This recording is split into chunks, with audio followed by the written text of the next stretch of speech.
Hey, what is up, everybody? Yeah, for my Smackdown review for the 11th of April, that's Smackdown, just in case anyone's wondering. Um, I've got just the results here on my phone, just in case I forget anything.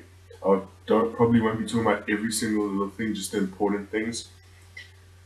The show kicked off with Paul Heyman, Cesaro, the new Paul Heyman guy, which let me just say, I do think it's a little bit weird. Like, Cesaro, everyone thought was getting a push to be babyface. Now he's gone to Paul Heyman, the fans don't like.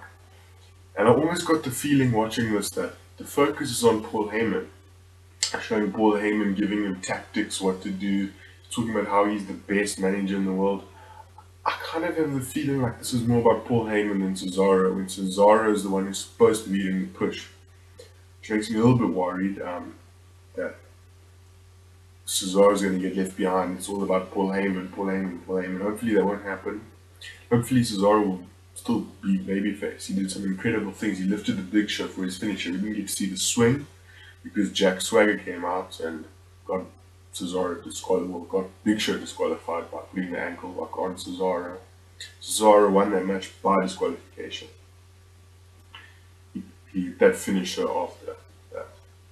Then we had John Cena came out, basically just recapped what happened that week, every single thing, talked about from WrestleMania, all the matches that happened, on Raw, all the things that they developed, and it was pretty good.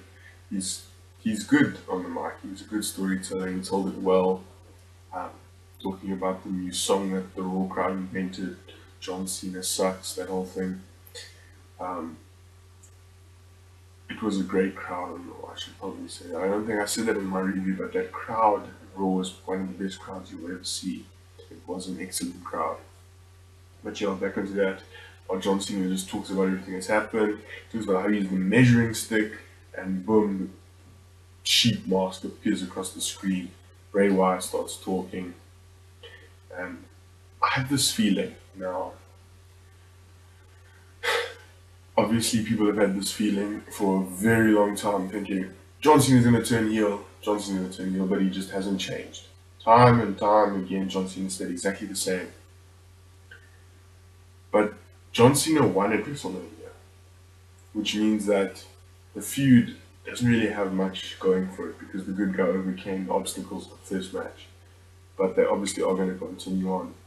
Is the climax of this feud going to be Bray Wyatt getting the monster out of John Cena and John Cena turning heel? It's a long shot. I know better, obviously, from what's happened in the past, but there's still that thing in the back of my mind that's saying, could this finally be the time? Especially seeing if you notice how John Cena hasn't been made such a big deal of lately. Since he won the World Heavyweight Championship and they feuded with Randy Orton, he hasn't really been in the title picture. He's didn't have much in the Raw. He really hasn't had that whole John Cena's all that matters type vibe going. So maybe they are setting up to turning heel. One can hope. It would be great if he did. Finally a change. It's not like it has to be forever. Okay, that's what happened. Also mandatory Rockback one, don't really need to go into that. Damien Sandow, John to RVD, don't really need to get into that. Hulk Hogan and Daniel Bryan, not much to talk about, it was just a feel-good promo. Daniel Bryan saying he was his childhood hero and doing the whole listening for the crowd thing as his music plays and all that. It was a feel-good promo, it wasn't, nothing really progressed or anything happened. Kofi Kingston with Bad News Barrett. The WWE might finally be pushing Wade Barrett because not only do they have Wade Barrett destroy Kofi in this match, absolutely destroy him, but on the Raw exclusive that they on SmackDown, where they show a thing on Raw, they showed the Wade Barrett match where he destroyed who did he fight? Rey Mysterio. So maybe they are planning on giving him a push. About time, it really is about time. He's got all the makings of a great heel. He really has. I know when he came to South Africa, he wore the England rugby jersey, and rugby's our main sport, yeah. So that really got the crowd got heat, I should say. It was good move by him. He knows how to be a heel. He's a good heel, and he could be a top heel, something in WWE need. Um, Fandango and Samurai have split up.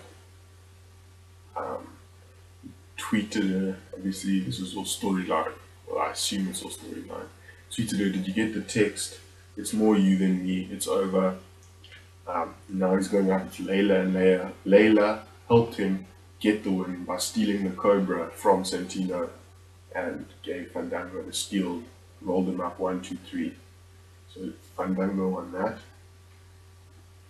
And then the main event, the Usos and Daniel Bryan up against Kane, Batista, and Randy Orton. This match had no result. It just got chaotic and everyone started attacking each other. Randy Orton, Batista, and Kane dominating them outside the ring and inside the ring until the Shield came out.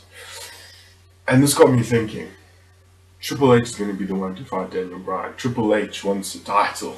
Triple H wants that WWE World Heavyweight Championship, because they are putting a feud. They are taking Kane, Randy Orton, and Batista. Randy Orton and Batista are the two other people who could have number one contenders matches. John Cena's tied up. He's not getting a number one contenders match. Who does that leave? Because Batista and Randy Orton are going to be tied up with the Shield at the next pay-per-view. So who does that leave? Triple H. Triple H is going to be fighting Daniel Bryan at the pay-per-view.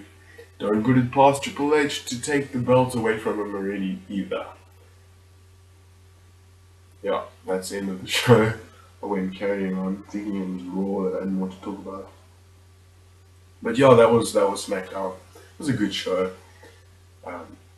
Obviously nothing great, and it's never going to be great when you've come off the week that we've had.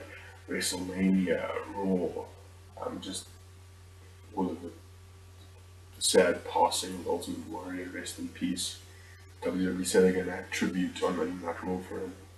So that'll be nice to see.